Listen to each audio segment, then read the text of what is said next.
ఖమ్మం జిల్లా వైరా మండలంలోని సోమవారం గ్రామాల సమీపంలో ఉన్న నల్ల చెరువులో చేపల వేట కోసం కాంట్రాక్టర్ చెరువులో నీటిని బయటకు పంపించి అక్రమాలకు పాల్పడ్డాడు. కాంట్రాక్టర్ గత 8 నెలల క్రితం సోమవారం గ్రామం నల్ల చెరువులో చేప పిల్లల్ని పోసి లీజుకు తీసుకున్నారు. చేపలు పెద్దవి కావడంతో వారం రోజుల క్రితం అయ్యన చెరువులో చేపల వేట మొదలుపెట్టారు. కొద్ది రోజుల తర్వాత వర్షం కురవడంతో చెరువు పూర్తి స్థాయిలో నిండింది.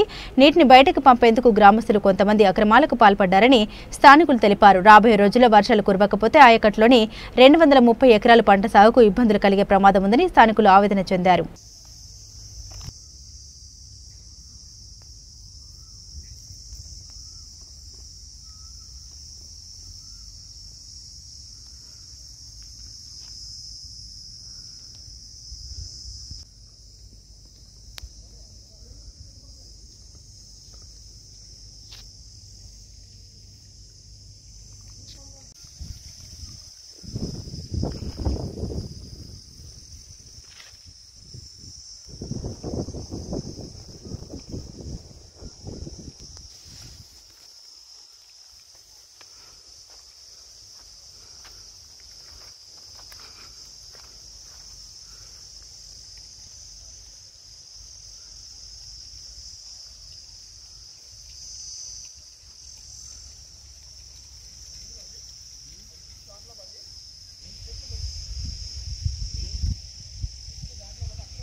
ఎక్కువ ఉన్నాయి చేపలు.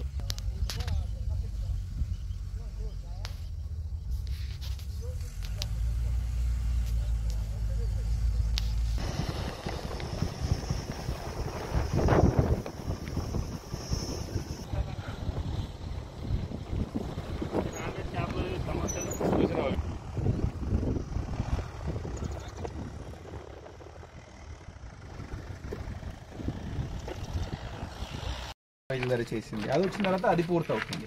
కబ్జాలు ఎక్కువ తక్కువ ఉన్న వాళ్ళకి సర్వేలు చేయించాలి. సర్వేలు చేయించి ఒప్పుకుంటే అమలు అవుతుంది. ఒప్పుకోకపోతే ఇప్పుడు మన దగ్గర ఎరుపాలెంలో ములుగుమాడు గ్రామంలో సర్వే చేయిస్తున్నాం. ఏంటి మళ్ళీ డ్రోన్లు పెట్టి ఎవరి కబ్జాకి మొత్తం కొత్త సర్వే క్షేత్రీకరించడానికి అది చేసినప్పుడు మిగతా వాళ్ళకి పరిష్కారం. దాదాపు 40% మందికి ఇప్పుడు పరిష్కారం అయిపోతుంది. మీ సలహాలు ఏమైనా ఉన్నాయా? చెప్పండి.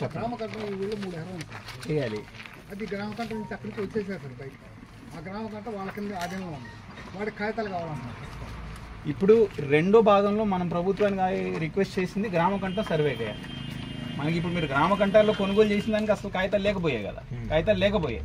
గ్రామ కంటాలు కూడా మళ్ళీ అవి పెట్టుకుంటూ సూర్యులు చూసుకుంటూ చేయడానికి మనం ఒక ప్రక్రియను పెట్టుకున్నాం. దీని తర్వాత అది వస్తుంది. ఇప్పుడు కొత్త సర్వేలు ట్రైన్ అవుతున్నారు కదా. లైసెన్స్ సర్వేర్లనే ఒక గ్రామంకు 2 గ్రామాలకు ఒక సర్వేర్ని ఇవ్వడానికి. మా దగ్గర సర్వేర్ ఉన్నదే మొత్తం జిల్లాలో 20 మంది ఉన్నారు ఇంత పని చేయడానికి. 600 మంది ట్రైనింగ్ పొందుతున్నారు 50 రోజులు. వాళ్ళని దీంట్లో దింపచ్చు. గ్రామ కంఠంలో కూడా పట్టాలను పట్టుకుంటూ విభజించుకుని అన్నదమ్ములకి ఎలా ఇచ్చుకున్నారో పట్టాలు ఇవ్వడానికి. అప్పుడు మీరు కొనుగోలు చేయడం గ్రామ కంఠంలో కూడా మీకు కుదురుతుంది అట్లా కాదు సార్, గ్రామ కంఠం ఉంటే అక్కడికి